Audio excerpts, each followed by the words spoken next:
Bonjour tout le monde. Ça y est, c'est la fin du mois. C'est parti pour le bilan de ce petit mois, petite lecture. Finalement, on a lu un peu plus que ce qui était prévu de base. Au niveau du déroulement de la vidéo, on va chacune commencer par la lecture qui nous a le moins plu pour arriver vers le top du top. C'est parti? C'est parti!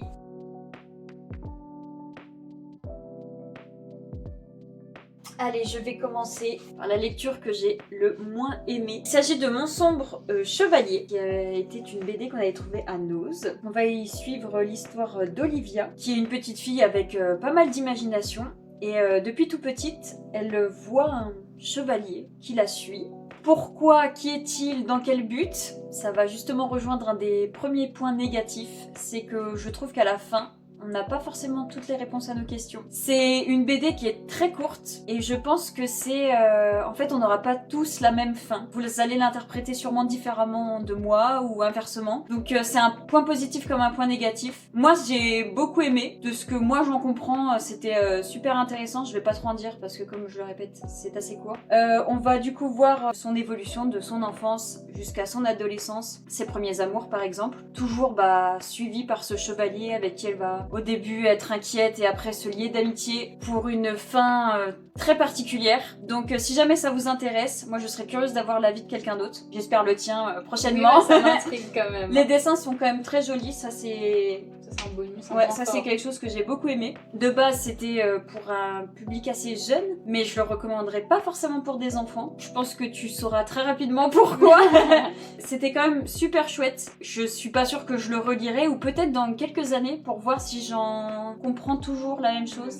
À voir. Alors idem, pour le bas de mon classement, on n'est pas sur une grosse déception. Hein. Le tome 5 de Wandering Witch, notre petite sorcière vagabonde, Elaina. Toujours des histoires courtes, hein, comme je vous ai déjà dit. J'ai été moins touchée par les histoires que celles dans le tome 1 et le tome 2 par exemple. Surtout que là, on la voit un petit peu moins, on est un peu plus porté sur les personnages secondaires qui eux aussi ont des petites quêtes à droite à gauche. Je préfère quand même le caractère de petite sorcière vagabonde Elaina. Je la trouve plus drôle, je la trouve plus attachante que les autres. Bon, c'était quand même bien, j'étais contente de la retrouver, mais moins bon que les précédents. Il y a 2 ou 3 histoires dans le tome. Voilà, ça serait dommage quand même de vous spoiler les histoires. C'est quand même une bonne série, hein, je la recommande, surtout pour les premiers tomes qui sont vraiment géniaux. Il y a la star de la chaîne qui se prend pour un livre. Kiri, toi tu es dans le haut du classement quand même. Tu devrais arriver plus tard dans la vidéo. Moi je vais parler donc d'une petite déception, mais à l'instar de Mon sombre chevalier, c'est parce que j'en attendais beaucoup, de Nibugi Shiden. J'en avais beaucoup entendu parler, donc je sais pas si c'est on va parler de surcoté ou quoi. Mais en fait c'est un manga de samouraï. C'est le premier manga de samouraï que je lis, et je pense que ce n'est pas forcément le plus adapté justement quand on veut découvrir le monde des samouraïs. Comment vous dire que le premier tome, je me suis dit oh là là, je vais drop carrément à la fin parce que j'ai pas tout compris. Il y a beaucoup de dates, ça se passe à la fin de l'ère Edo. Il y a beaucoup de noms de régions, de clans, de règles dans le code d'honneur du samouraï. Puisqu'il s'agit ici d'un samouraï qui a fui le champ de bataille, qui allait rejoindre son ancien clan, qu'il avait également abandonné pour des raisons en plus d'argent. Donc voilà, il est vachement en contradiction avec tout ce qu'on peut retrouver normalement dans l'exemple d'un samouraï. C'est ça que j'ai trouvé intéressant. C'est que voilà, c'est pas le parfait exemple. Il a des travers, il est vraiment particulier comme personnage. Donc ça commence, on le voit rejoindre donc son ancien clan, retrouver un de ses amis d'enfance qui est donc le dirigeant de ce clan, et il lui demande en fait la pitié. Et ce qui ne va pas être recevable selon son ami, puisque pour donc laver son déshonneur, il va lui ordonner de s'éventrer. C'est la punition d'après le code d'honneur des samouraïs. C'est les premières pages, hein, donc ça c'est pas du spoil. Et en fait ensuite, dans tous les autres tomes aussi, on va remonter le fil de son histoire et découvrir comment il a pu en arriver là, lui qui était un super bon professeur, un très bon combattant. Pourquoi il est devenu aussi avide d'argent, etc. Ça c'est vraiment ce que j'ai le plus aimé, avec les dessins qui sont vraiment magnifiques. Les combats, c'est trop stylé, franchement ça c'était vraiment génial. Après, avec le recul, je me suis dit en fait il va falloir que je me renseigne de mon côté pour comprendre un peu mieux toutes ces histoires de clans, d'époque, de rois, de guerres, etc. Donc je pense que je vais encore essayer d'en lire un 4e pour voir, parce que j'ai vraiment envie de savoir qu'est-ce qui lui est arrivé à ce jeune samouraï pour qu'il soit devenu aussi... Pas pathétique, le mot est un peu fort, mais...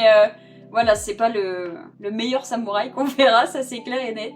Donc voilà, c'est mitigé, mais je pense que c'est aussi parce que j'avais trop d'attentes. Mais je recommande quand même, si vous êtes amateur de récits de samouraï, je vais essayer de me renseigner, voir s'il n'y a pas un manga de samouraï plus adapté aux novices dans mon genre, et on en reparle. Ensuite, j'ai lu La Volière aux souvenirs. Alors pourquoi il est aussi bas, entre guillemets, dans mon top, c'est parce que j'aurais aimé que ça dure plus longtemps. On est sur l'histoire de Fantine, si je dis pas de bêtises, qui pendant toute sa jeunesse écrivait dans des carnets pour se souvenir de la vie, et un jour on lui disait que ces carnets prenaient trop de place. Elle a fini par en faire des oiseaux en papier, les a installés dans une petite volière, puis la volière était remplie. Son tendre mari lui a fait une volière d'une taille comme une serre, comme une gigantesque serre dans laquelle elle a pu y placer tous ses oiseaux. Et cet héritage, elle l'a donné à Louison, sa petite fille. Et dans ce livre, on va comprendre toute cette bonté qu'il y a entre les deux personnages, tout cet amour. Il y a quand même des passages qui sont très durs parce que Louison n'a pas une vie non plus simple, malheureusement. L'entourage de Louison n'est pas forcément présent. C'est aussi pour ça que j'aurais bien aimé que le récit soit plus long pour aborder plus en profondeur certains thèmes, mais ça reste quand même une super lecture, hyper touchante. Je pense que Lise, voilà, tu sais de quoi je parle, parce que tu l'as lu aussi. C'est loin d'être une déception, c'est presque un coup de cœur. Vraiment, il y aurait eu ne serait-ce qu'une dizaine de pages en plus. Ça aurait été un vrai coup de cœur. Je pense que la fin est un tout petit peu rushée, mais vraiment de quelques pages, hein. C'est pas grand-chose. C'est beau, c'est très beau. Voilà, moi j'adore, je vous le recommande vivement en plus. C'est chez Jungle, donc forcément c'est validé. C'est validé, voilà. Ensuite, on continue Bakuman avec le tome 6 et 7, qui n'était pas prévu au programme mais que j'ai réussi à caser. Parce qu'il faut que j'avance, parce que je mets toujours énormément de temps à les lire. Je pense que c'est un des rares défauts. Malheureusement, je vais pas trop rentrer dans les détails parce qu'on commence déjà à avancer dans l'histoire, mais pour rappel, on suit deux lycéens qui veulent avoir une série dans le Shonen Jump Magazine. Un des personnages qui va avoir maladie et ça va entraîner un de leurs premiers échecs. Donc voilà, ça va tourner autour de comment est-ce qu'ils vont rebondir, comment ne pas se laisser entraîner par cette première défaite et moralement comment surmonter tout ça. J'aime toujours autant les personnages secondaires, je les trouve vraiment géniaux. C'est très bien dessiné, mais qu'est-ce qu'il y a du texte. Franchement, pour un manga, c'est impressionnant. Donc voilà, je vous le recommande quand même si vous voulez suivre un peu les coulisses de publication d'un manga. Pareil, lecture pas prévue au programme, mais j'ai lu les 2 tomes de La Fête des ongles. Des ongles, bien sûr. En plus sérieusement, j'ai lu les 2 tomes de La Fête des Ombres par l'atelier Sento. C'est l'histoire de... Alors c'est Naoko, donc cette jeune fille qui vit dans un village qui célèbre les ombres tous les étés. Les ombres, ce sont les âmes des personnes décédées qui viennent errer dans le village en quête de finir un peu ce qu'ils avaient commencé, en quête de trouver un peu le pourquoi du comment ils sont décédés. Elle va rencontrer cet homme et de là va se créer une histoire entre les deux que je vais pas forcément trop vous détailler. C'est hyper intéressant, il y a beaucoup de références au folklore japonais, à savoir que ce sont 2 Français passionnés par le Japon, qui connaissent très bien le Japon, l'histoire du Japon, les coutumes. Je trouve que c'est super bien fait, super détaillé. On s'y croit vraiment, c'est magnifique. Pareil, j'aurais aimé que ça dure plus longtemps en fait. Vraiment, c'est ça le problème avec cette série, c'est que j'aurais aimé que ça dure plus longtemps, presque un tome de plus. Leur relation, elle est tellement chouette. On vit presque avec eux pendant une année. C'était vraiment super. J'ai vraiment adoré cette lecture. À la fin de la lecture, j'étais un peu dubitative. Je vais pas vous cacher. J'ai eu du mal à savoir ce que j'en pensais. Et plus j'y repense et plus j'ai envie de les relire en fait. Et plus j'y repense et plus j'ai envie qu'on achète absolument tout ce que l'atelier Santo ont fait. Que ce soit leurs derniers ouvrages ou même les premiers. Il y a un artbook sur le Japon qui est super magnifique. Et lisez La Fête des Ombres parce que voilà, comme je vous dis, plus j'y repense, plus c'est un coup de cœur en fait. C'est très poétique, moi j'avais adoré aussi. Donc, Ensuite pour ma part on passe à l'intégrale en 4 tomes d'Appartement 44. Un manga édité par Ankama qui va nous conter l'histoire de 4 personnages qui vont vivre ensemble à Paris. Et puis ils commencent à faire connaissance, à s'appréhender, à passer quelques jours ensemble. Donc on a 4 personnages, je me rappelle plus des noms, hein, c'est pareil, mais on a un peu pas des stéréotypes, mais on a le beau gosse populaire qui a du succès auprès des filles. On a le garçon très timide qui reste plongé dans ses livres et qui est à fond dans ses études. On a la émo rebelle. Et on a aussi une jeune fille qui est un peu plus dans le côté girly, accro au shopping. Donc une belle brochette de personnages. On a aussi 2 petits chats qui sont très marrants. Ce que j'ai trouvé chouette, déjà, c'est que c'est très drôle. C'est que ça se passe à Paris. J'aime bien quand ça se passe à Paris, ou en France. J'arrive plus à m'identifier, à me projeter, à reconnaître les endroits, la Tour Eiffel et tout, forcément. Et donc, il commence à se passer des événements assez étranges dans cette colocation. Des gâteaux qui se dédoublent. Si c'est que ça... C'est marrant, c'est sympa. Mais il commence à y avoir des petites choses un peu plus inquiétantes. Et du coup, ils vont faire appel à une médium, on va dire, qui va leur dire qu'en fait, un alien vit chez eux. Et même plus que ça, un alien se cache parmi eux. Et donc, tout l'intérêt des 4 tomes, après, c'est de savoir, d'essayer de deviner déjà de son côté qui est cet alien. Là, on va un peu aborder les choses que j'ai un peu moins aimées. J'ai trouvé que c'était assez prévisible, on va dire. Que la fin est un peu trop facile. Parce que moi, je voulais savoir dans quel but cet alien il est là, pourquoi est-ce que les humains sont en danger presque, voilà. C'est pas le cas ici, mais c'était quand même une très bonne lecture.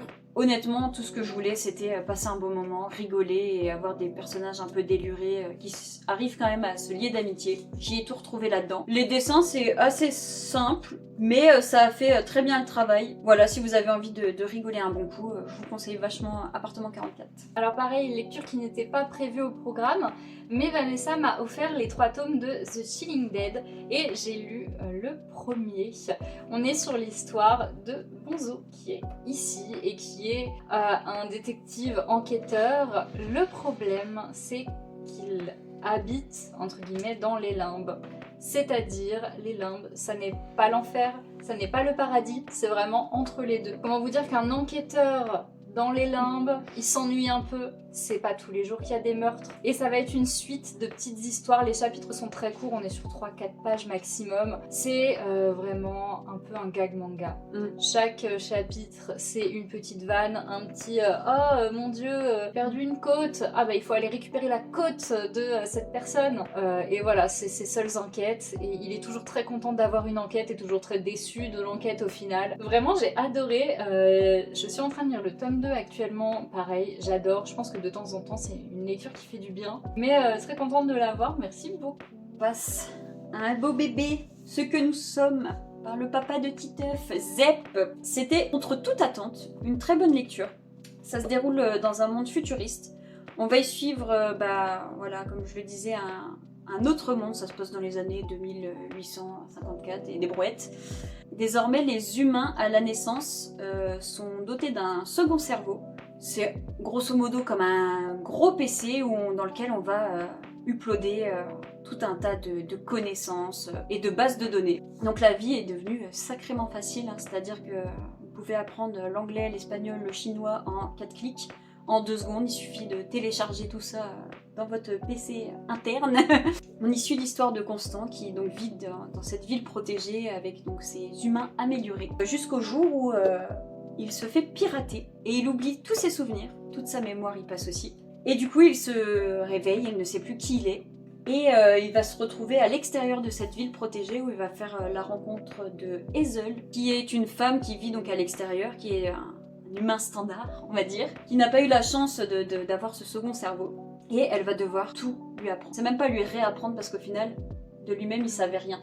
Donc elle va lui apprendre à lire, à écrire vraiment les fondamentaux et à essayer de, avec lui de retrouver son passé, qu'est-ce qui lui est arrivé. C'était vraiment super intéressant. Il y a une assez grosse critique dedans, je trouve, avec tout l'aspect de la technologie qu'on commence déjà à voir depuis quelques années et qui ne risque pas de s'arrêter là. Hein.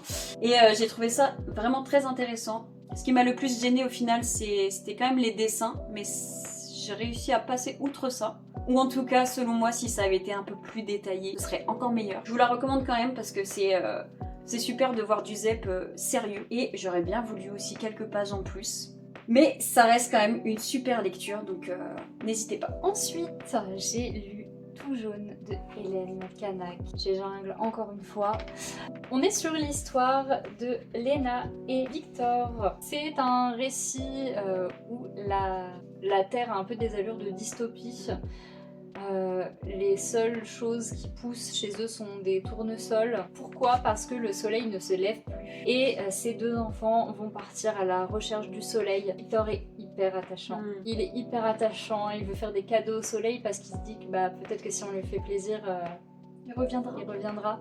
Je vais pas rentrer trop dans les détails de ce qui se passe pendant leur aventure parce que ça serait vous spoiler l'entièreté du récit.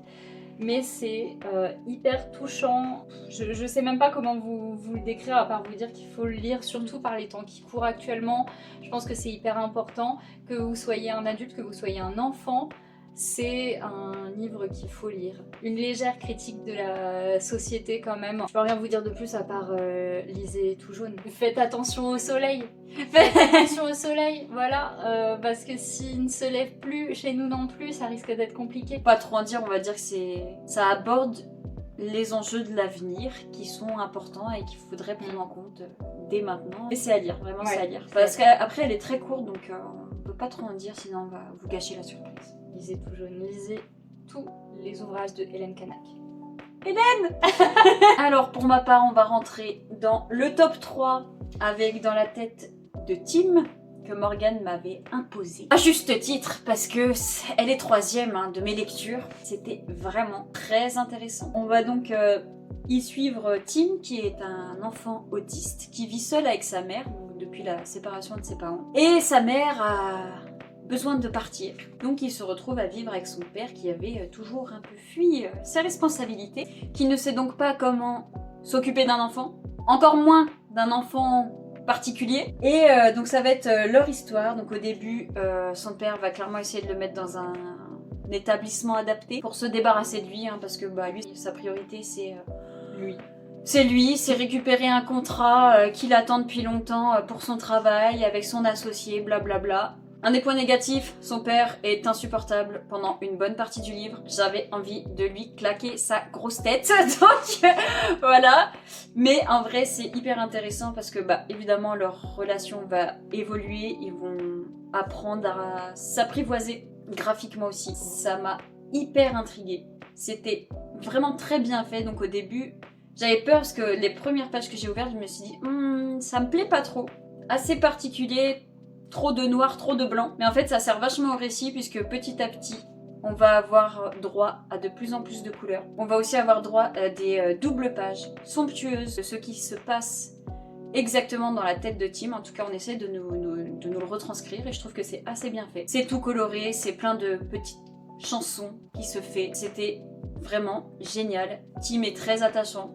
C'est très intéressant parce que si vous n'avez pas trop l'habitude d'avoir dans votre entourage ou de vous être renseigné un peu sur l'autisme, vous allez voir quelques facettes que peut avoir un enfant autiste, leurs différentes sensibilités, par exemple au bruit. Et vraiment, je vous la recommande. Et j'espère que je pourrai trouver d'autres livres, que ce soit sur ce thème-là ou d'autres thèmes, mais il y a vraiment tout qui est intéressant entre le récit, la relation, et les dessins, c'est vraiment un beau mélange. On n'est pas encore dans mon top 3, il me reste encore celui-ci avant d'y passer, c'est Au nom de Catherine. J'ai lu donc La guerre des Catherines au mois de janvier, au mois de février, Au nom de Catherine. on est sur la suite donc des histoires de notre chère Catherine. Là, on est vraiment plus sur un récit de guerre, hein, comme pour le précédent. Là, on est vraiment sur l'imagination de ce qu'aurait pu être la vie de Catherine si elle avait continué dans sa voie de la photographie. Celui-ci est incroyable.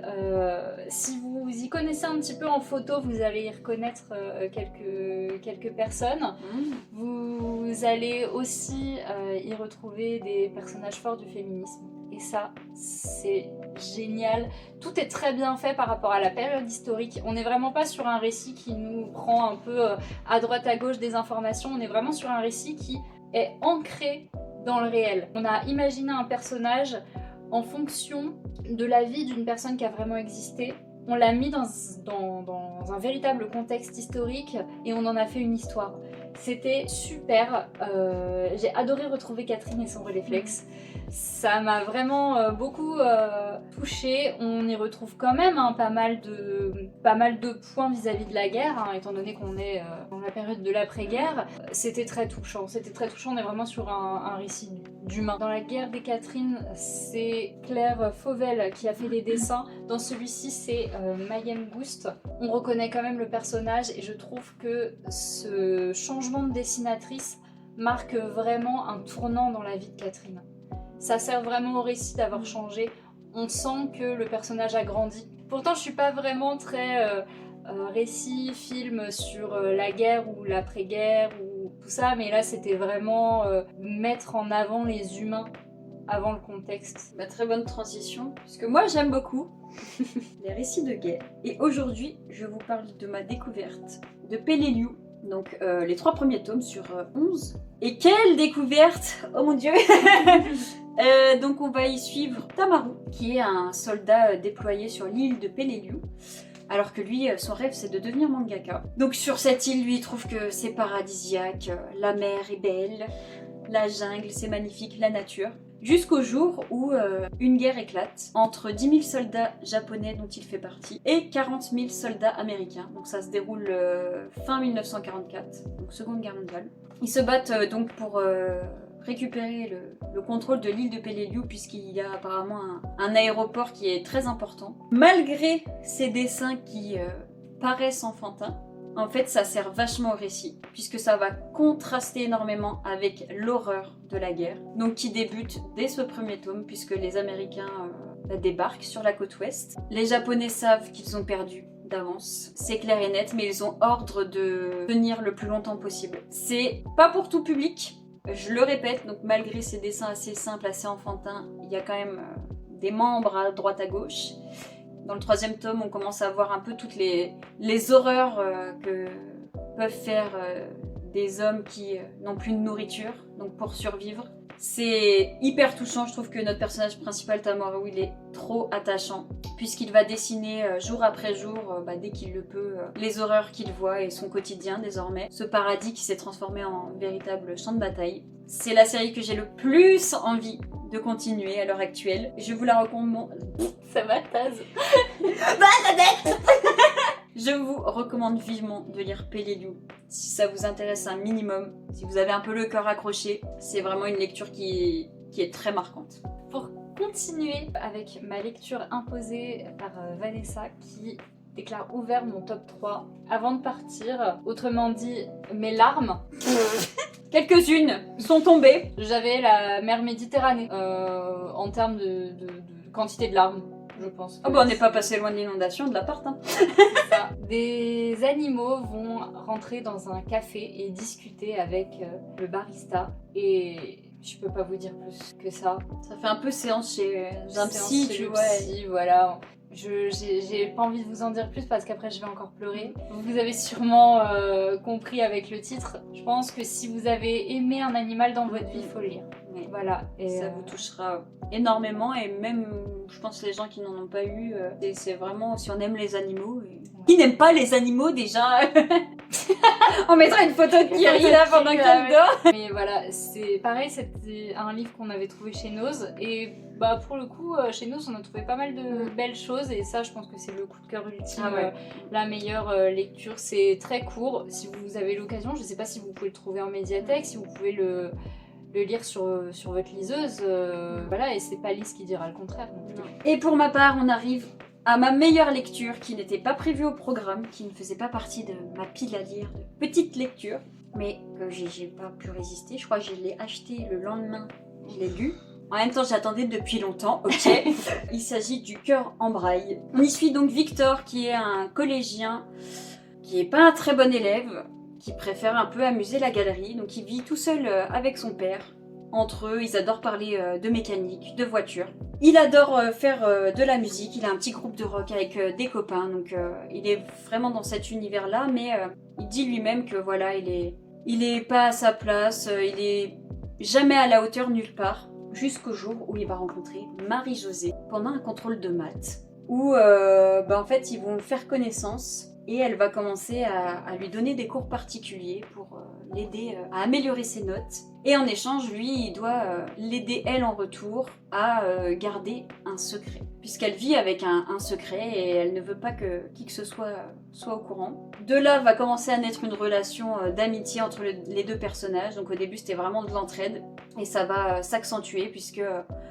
Victor va tout donner pour réaliser le rêve de Marie-Josée, en tout cas l'aider à le réaliser. C'est hyper touchant. La relation entre les deux personnages, je pense que c'est le genre typique de relation que j'adore. Les personnages secondaires sont vraiment super chouettes aussi, là, les copains de Victor, ils sont vraiment trop marrants. Je pense que ça peut être lu par, pareil, des collégiens. Je vous la recommande vivement, les dessins sont magnifiques, plein de délicatesse, c'est rempli de tendresse, enfin je sais pas, ça fait du bien au cœur.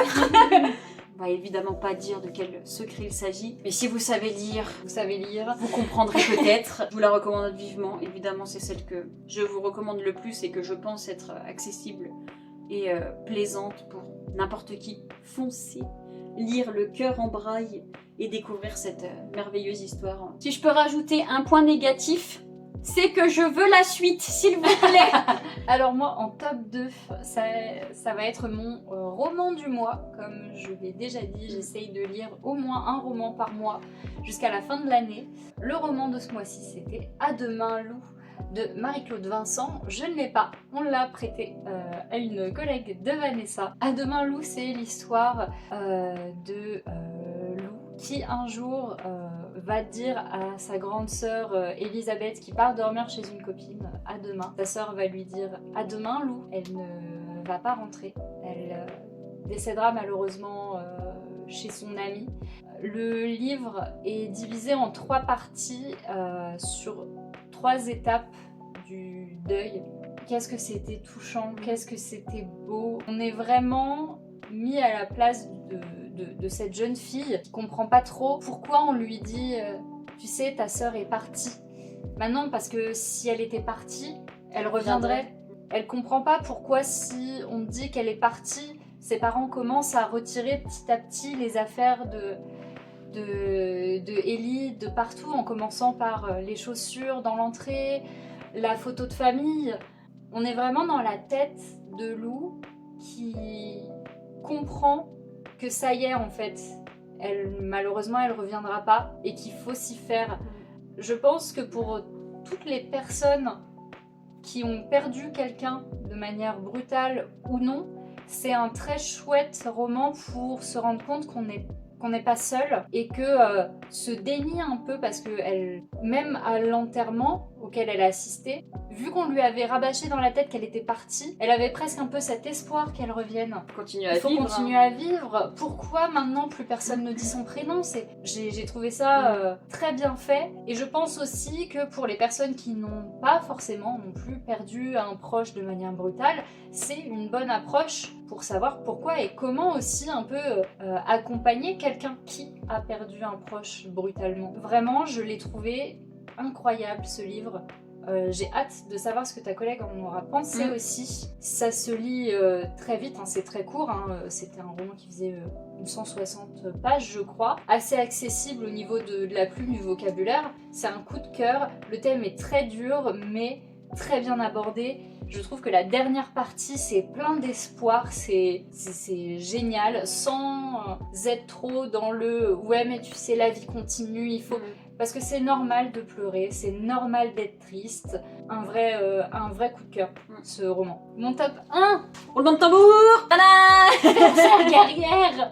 Là, c'est vraiment du pur bonheur. J'ai lu les 4 tomes, j'ai enchaîné. On est sur une histoire où nous sommes dans un village où, il y a 10 ans, les hommes sont partis au combat. Et depuis 10 ans, pas de nouvelles, ils ne sont plus là. La vie suit son cours et les femmes ont pris le pouvoir sur le village, forcément. Il ne reste que quelques hommes qui sont les plus jeunes enfants, forcément, qui n'ont pas pu partir au combat, et les personnes âgées ou les personnes handicapées. Donc là va s'être créée une confrérie, la confrérie des bergères guerrières, qui sont là pour, si jamais il y a une attaque, pouvoir protéger le village, parce que forcément, étant donné qu'il y a plus de femmes que d'hommes dans ce village, si le peu d'hommes qui restent doivent partir au combat, ça va pas être gagné quoi. Forcément tous les ans il y a de nouvelles bergères, de nouvelles recrues qui peuvent intégrer cette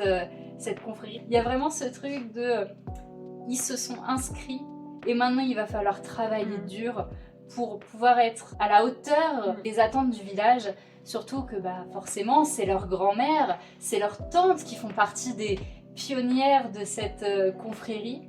Et on y suit Molly qui est avec son petit chignon qui est ici, qui elle est la plus enjouée à l'idée de devenir bergère guerrière. Toutes ses copines en ont un peu marre parce qu'elles savent que de toute façon elles deviendront bergères, c'est obligé, de toute façon elles n'ont pas le choix, donc même si elles sont nulles, elles deviendront bergères guerrières. Mais elle veut sauver l'honneur de sa famille et elle veut retrouver son père. Ça c'est aussi hyper important pour elle parce qu'elle ne l'a jamais connu. Et je vais vous laisser découvrir parce qu'après forcément ils partent à l'aventure et d'aventure en aventure elles vont peut-être découvrir d'autres personnages, peut-être retrouver des êtres perdus, peut-être se lier d'amitié, se faire des ennemis. C'était génial. Il y avait tout, il y avait vraiment de l'entraide, de l'amitié, beaucoup d'humour. Moi j'ai vraiment adoré Bergère guerrière et je veux absolument que tu le lises parce que tu vas adorer. Je sais quels personnages vont être tes préférés, je sais même quels moutons vont être tes préférés.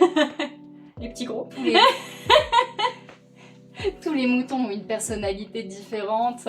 J'ai adoré aussi les hommes du village. Ils sont un peu mis de côté et du coup ils ont un peu cette fierté masculine, mais en même temps si on avait des capes aussi, ça serait vachement bien quoi. Et ils ont honte de montrer que eux aussi ils veulent des capes parce que c'est super stylé et du coup ils tricotent en cachette. Bergère guerrière, 4 tomes chez Glénat, une super édition, c'est des grands formats. Que ce soit pour des enfants ou pour des adultes, moi je recommande à 1000%. T'as tout aimé quoi. Ah j'ai tout aimé, c'est un 20 sur 20. Il n'y a rien qui dénote l'histoire, l'histoire a un début, une fin, il n'y a même pas besoin de pages en plus. Ça finit, c'est bien, merci, au revoir. Au niveau BD, c'est un de mes plus gros coups de cœur depuis Lou. Tu penses que ça fera partie d'un top 10 de tes meilleures lectures de l'année déjà? Ah ouais, alors qu'on est qu'en février. C'est sûr et certain. Bergère c'est... Ok. Dans le top, vraiment. Sur ce, on vous dit à la prochaine, on espère que vous avez apprécié notre vidéo. C'était des super lectures quand même dans l'ensemble. N'hésite pas à nous dire ce que tu as lu ce mois-ci, quels ont été tes coups de cœur du mois. N'hésite pas à t'abonner et à mettre un petit pouce en l'air si tu as apprécié notre vidéo et ne rate rien des prochaines qui arrivent. Salut!